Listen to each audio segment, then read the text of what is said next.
This is terribly exciting, binomial experiments. So what we've read up there, we've got two possible outcomes, either a success or a failure. So a simple binomial experiment might be flipping a coin. There's only two outcomes, either it lands on heads or tails, and you have to define one as a success and the other as a failure. We can write it like this, and so that means we've got n trials, so we might flip a coin 10 times, we might flip it 20 times, that's the number of trials, and p is the probability of a success. So in the case of a coin, 0.5, and we use Q to be the inverse, the other event. That's the probability of a failure. And obviously, Q is 1 take P, because P plus Q is equal to 1. The probability of all events is 1. So we got Austin's 70% chance of scoring a penalty. And we've got, given 5 trials, state the distribution. So it's a variable x, and it's binomially distributed because there's two possible outcomes. He's either going to get it in the net or going to miss. And we've said 5 trials, so our number of trials is 5, and the probability of success, 70%, and we express it as a decimal, 0.7. So x is binomially distributed, 5 trials, probability of success 0.7. Okay. Part 1, determine the probability of getting 4 out of 5 goals. So what this means is we're going to use the binomial distribution formula here. Now you'll notice we've got CNK at the start. That's the number of combinations. Because if he's going to get 4 out of 5 goals, he could get 4 goals in a row and then miss. He could get 3 goals in a row and then miss and then get a goal. He could get 2 goals in a row and then miss and then get another 2 goals, etc. We can see there's a number of outcomes here. In fact, there are, and we know if we put this part in our calculator, see 5 trials, 4 successes. If we put that into our calculator, that's going to tell us how many possible ways there are of that happening. We're going to multiply that number, the number of possible ways of it happening, by the probability of a success, which is 0.7, to the power of the number of successes. And we've said 4 successes, multiplied by the probability of a failure, which is 0.3, the inverse of 0.7, to the power of the number of failures. So we've said 4 going in and 1 missing. And that's what we're going to put in our calculator. So let's chuck that in.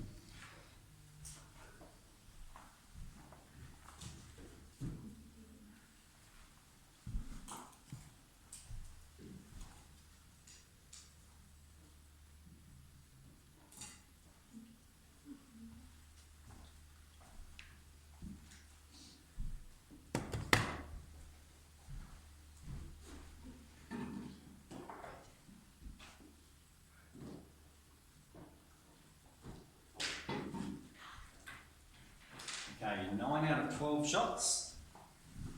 This is when we've got, this time we're doing 12 trials and we have 9 successes.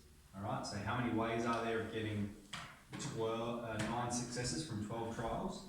And then we're multiplying 0.7 to the power of 9 and 0.3 to the power of 3. We're saying 9 goals going in, 3 goals missing. Let's calculate that one.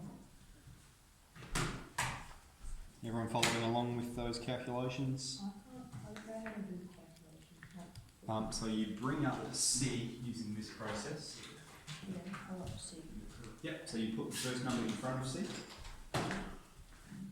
So, no, in front of it, to the left of it would be in front of it. So 5C4 times, yep. No worries. 0.24.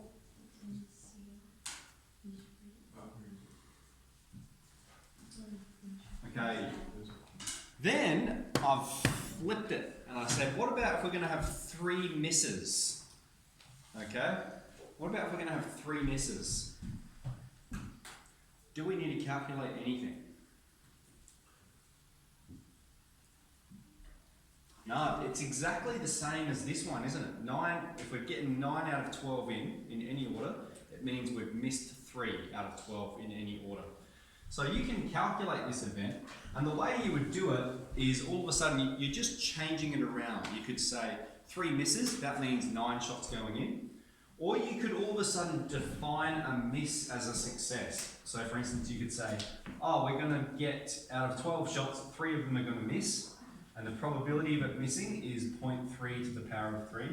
And then times the probability of it going in, 0.7 to the power of 9. And you'll find if you put this in your calculator, it's the exact same as that event there. Because the probability of getting... That's an intentional. Wow. You're absolutely right. Alright, so they would be the same if it was 12 shots. 0.3 and 0.7. So that's the calculation we have to do. Sorry about that. Sorted. 3.3. 0.267.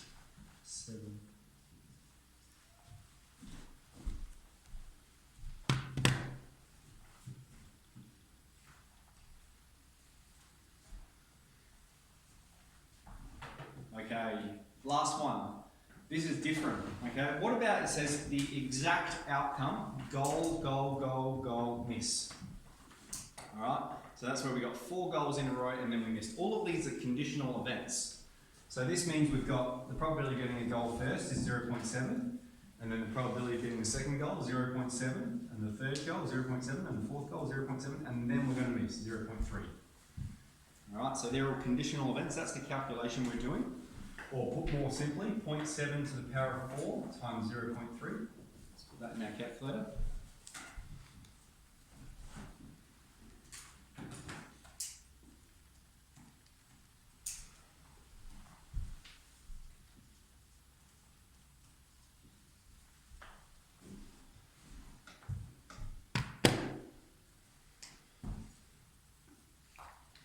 So here we had an exact outcome, which means it depended upon the order. So my question is, and I haven't written this up yet, why is, here we got 4 goals out of 5, and here we got 4 goals out of 5. Why do they have a different probability? Because the other one you can get as many, you can get them in whatever place you want. Absolutely right, there's lots of possible outcomes.